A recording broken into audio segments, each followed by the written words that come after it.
Johnny Rotten wanted to go backstage. So he played a small prank on Johnny by pissing in his beer.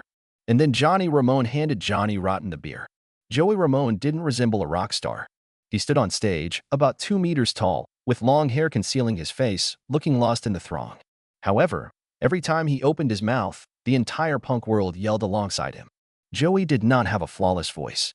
He lacked developed stage techniques and never used the microphone to promote himself during his career. Nonetheless, he became the essence of the Ramones, the band that revolutionized American punk rock. In an era when stars were created by image and scandal, Joey Ramone stood out in a completely different way. Strange, quiet, and irreplaceable. He was the face of the misfits, the voice of the disregarded, and the icon of a rebellious youth battling for survival rather than fame. Joey Ramone's journey from a mentally ill youngster living in the shadows to the leading man of a punk wave that defied all expectations was unique.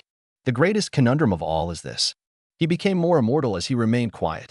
So, what transformed an outlier into a cultural icon? Joey Ramone's early experiences helped shape him into a man who never sought the spotlight, the light for an entire generation. Joey Ramone, or more precisely, Jeffrey Ross Hyman, was not born to be a celebrity. No one could have predicted that the lanky, timid, messy-haired child who shunned crowds in Forest Hills, Queens, would one day become the face of a rebellious generation.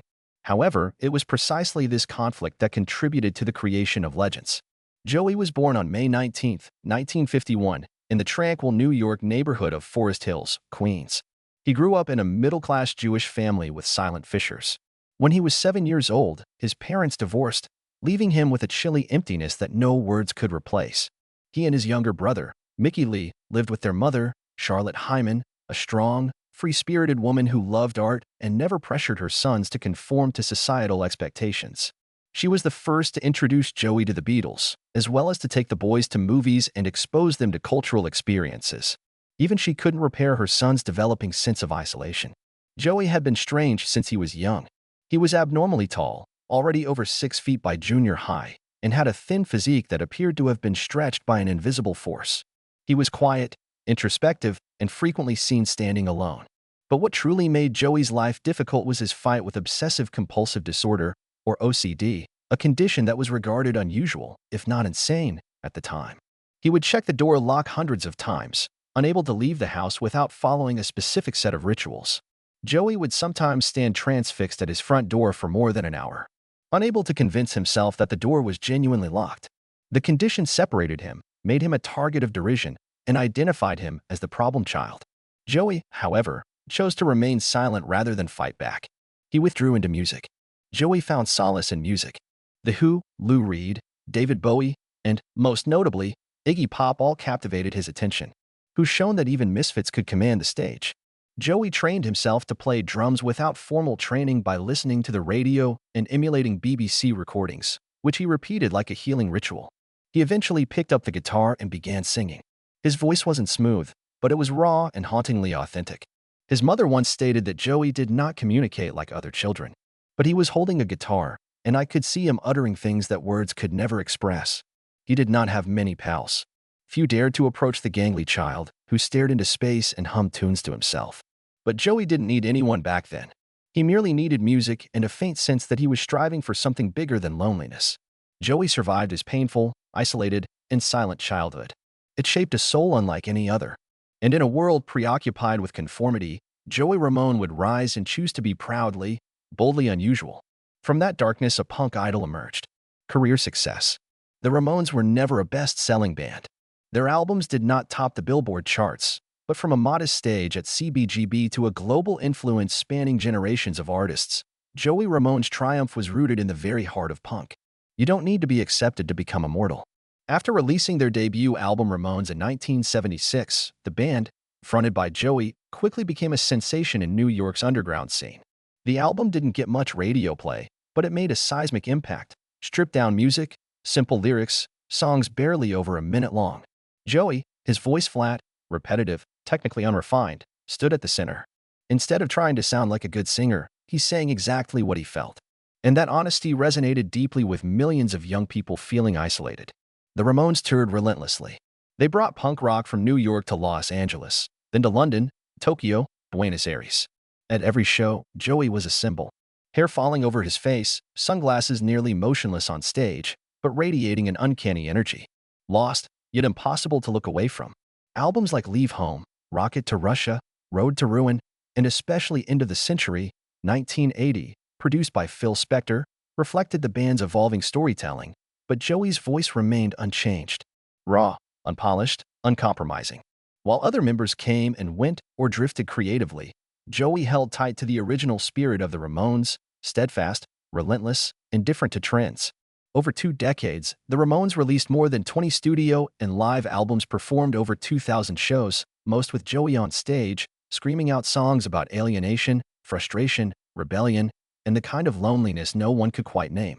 It's no coincidence that major bands like Green Day, Pearl Jam, Rancid, and The Strokes all cite Joey Ramone as a pioneer. Critics often tried to categorize the Ramones, but they always hit a wall. Joey defied classification. He wasn't a traditional frontman, no flamboyance, no charm offensive, no crowd manipulation, but it was precisely his stillness, his awkward honesty, and that looping voice, like he didn't want the moment to end, that made people believe him more than anyone else. In 1995, Joey's health began to decline due to lymphoma, but he kept performing, recording, and staying connected with his devoted fans. Even as his condition worsened, he never withdrew from music. A year later, the Ramones officially disbanded after more than 2 decades. And throughout it all, Joey had never once stepped away as lead singer. When he passed away in 2001, major outlets like the New York Times, Rolling Stone, BBC, and NPR all called him the soul of the Ramones, the man who brought punk rock to the world. In 2002, the Ramones were inducted into the Rock and Roll Hall of Fame, and Joey Ramone's name wasn't just engraved there. It was etched into American pop culture when a street in New York was renamed Joey Ramone Place. This wasn't success measured in sales or trophies. It was the triumph of an outsider who turned strangeness into a universal language, made the world listen in a way no one ever had before. Personal life: Joey Ramone was never one for the spotlight offstage. Throughout his career, he rarely shared details about his private life, was never involved in romantic scandals, never appeared on magazine covers with girlfriends, and certainly never promoted himself. But behind the long hair that hid his face and the ever-present sunglasses was a personal life marked by loneliness, complexity, and quiet wounds. Joey never married, had no children, and never publicly disclosed any long-term romantic relationships. Part of this stemmed from his deeply introverted nature and his severe obsessive-compulsive disorder, OCD, a condition that drove him to repeat irrational behaviors like checking locks dozens of times, obsessive cleaning, and excessive worry over even the smallest changes. This not only affected his work, but also made it difficult to maintain close personal relationships. The most serious romantic relationship Joey is believed to have had was with Linda Daniele, a woman from New York's underground art scene.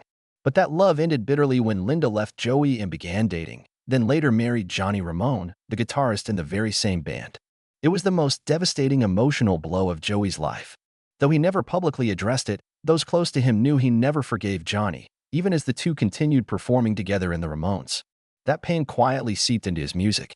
Many believe the song, "The KKK Took My Baby Away," was Joey's veiled jab at Johnny, whose political leanings were often conservative, even extreme, for stealing his girlfriend.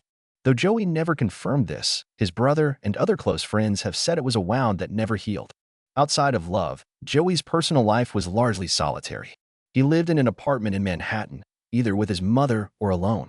He spent his time listening to music, writing songs, reading books, and grappling with his worsening illness.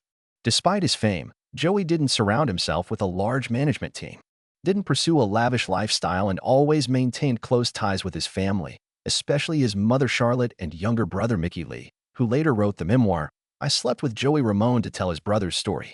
Joey lived with contradictions, a performer adored by millions, yet unable to forge lasting connections in real life, a symbol of rebellion, yet fearful of even the smallest disruptions in his routine. The chaotic world of punk, Joey was a quietly tormented soul who didn't seek love to fill a void. He lived with that void as an inseparable part of himself, and perhaps that's what made him truly different. Joey Ramone wasn't an artist living for the public, but a real human being, wounded, strange, and never trying to hide it. Final years. Joey Ramone didn't leave the stage with fanfare. He gradually stepped back. He never disappeared. In his final years, though illness ravaged his body, he held on to the one thing no one could ever take: his artistic integrity and unwavering loyalty to punk. In 1995, after years of unexplained symptoms, Joey was diagnosed with lymphoma, a dangerous form of blood cancer. He didn't go public with the news, didn't speak to the media, and barely mentioned it to anyone outside a few close confidants. He continued living in his modest New York apartment, quietly undergoing treatment, still writing music, and spending time with his mother and younger brother. When the Ramones disbanded in 1996, it wasn't an ending, it was a quiet transition. Joey began working on solo material, collaborating with longtime friends like Daniel Ray. His final recordings carried a different tone, no longer the raw screams of the 70s, but something deeper, more haunting, as if he were bidding farewell to himself. Throughout his battle with cancer, he wrote music not as performance, but as healing for his own soul, the one that had felt abandoned since childhood. In April 2001, Joey's health deteriorated. He was admitted to New York Presbyterian Hospital. In his final days, he kept in touch with his brother Mickey Lee, his mother, always by his side since boyhood, and a few close musician friends. He kept listening to music, not punk, but soft, soothing ballads. According to his family, he was listening to U2's In a Little While when he took his last breath, as if whispering to the world, "It's time to let go." Joey Ramone passed away on April 15, 2001, just over a month before his 50th birthday. His death wasn't loud, but it sent shockwaves through the music world. From devoted Ramones fans to newer generations of artists like Billy Joe Armstrong of Green Day and Eddie Vedder of Pearl Jam, everyone paid tribute with deep reverence. Because Joey wasn't just a founding figure of American punk rock, he was someone who rejected all artifice and lived truthfully right to the very end. Before his death, he completed his first solo album, Don't Worry About Me, released in 2002. It wasn't a grand farewell, but rather the honest voice of someone who had lived fully, hurt deeply, and now simply wanted to say, "I didn't give up." In a world where so many stars die from addiction, accidents, or scandal, Joey Ramone's death was quiet. And because of that, it resonated more deeply than any stage goodbye. No lights, no fireworks, just a man who lived to his own rhythm and left when the final note was played. Legacy and influence. Joey Ramone never won a Grammy, never topped the charts, and was never portrayed as a real star by mainstream media. But after his passing, the world began to realize, sometimes those who change history never need to stand in the spotlight. Throughout his career, Joey helped shape American punk rock from the ground up. Alongside the Ramones, he dismantled the outdated standards of classic rock, where musicians flaunted technical skill, performed with excess, and sought validation from critics. For Joey, music needed only 3 chords, a clear idea, and raw emotion. Songs like Blitzkrieg Bop, I Wanna Be Sedated, Sheena is a punk rocker, Judy is a punk. They weren't beautiful in the academic sense, but they reached the souls of the overlooked. The misfits, the anxious, the angry, the unyielding. Joey didn't have a conventionally remarkable voice, but like Bob Dylan or Lou Reed, it was precisely his imperfect voice that became iconic because it was real, eccentric, defiant, and fearless. He sang as if it were the only way to survive. And in a world increasingly obsessed with artificiality, that voice helped listeners feel they weren't alone. And Joey's influence extended far beyond the Ramones. Bands like Nirvana, Green Day, The Offspring, Soundgarden, Pearl Jam, Rancid, Bad Religion all cited the Ramones as inspiration and Joey as their artistic soul. The values he embodied, simplicity, honesty, rebellion, and refusal to compromise, became the foundation for entire waves of alternative rock, garage rock revival, and post-punk that followed. Visually, Joey Ramone became a pop culture icon. Tall and thin, leather jacket, hair covering his face, dark sunglasses. That image has been immortalized in cartoons, vinyl figures, tattoos, even streetwear. He represented the beauty of being different, the courage to stand before the world and say, "I'm not like anyone else, and I don't need to be." In 2003, the city of New York officially renamed a stretch of East Village Joey Ramone Place, right near where the Ramones used to play at CBGB. The street sign was stolen so often by fans that the city had to install it higher than usual. A paradoxical tribute. The man, once seen as a weirdo, was now honored by the entire city. For those who understand punk, Joey Ramone's legacy doesn't live in halls of fame.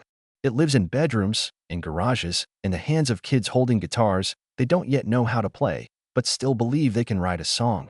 Joey didn't just represent music. He represented the right to be yourself, the resilience of the outcasts, the voice of those who don't fit into this world but refuse to be swallowed by it. Joey Ramone wasn't the kind of artist shaped by studios or media campaigns. He didn't possess flashy stage skills, didn't live in a $1 million mansion, and wasn't celebrated worldwide during his lifetime. But just like the music he helped create, simple, raw, unpolished, Joey Ramone existed as an undeniable truth of modern culture. He was a lonely scream in a noisy but empty world, the soul of a band that never chased fame, yet changed the course of rock history. An outsider who gave voice to millions who couldn't speak for themselves. And through that unfiltered strangeness, Joey left behind something no award could ever match: absolute loyalty to his true self. Though he was never praised as an A-list celebrity, Joey Ramone's name still hangs on the bedroom walls of thousands of punk-loving youth, on a street sign in New York City, in every cover version played by a younger generation, and in every moment when someone feeling lost, odd, out of place, finds a Ramones song and feels less alone. Joey Ramone left this world the way he lived, in silence, without spectacle, but with a sound that echoes forever, a voice that never won awards, yet can never be replaced, a man who never tried to be famous, yet became a legend.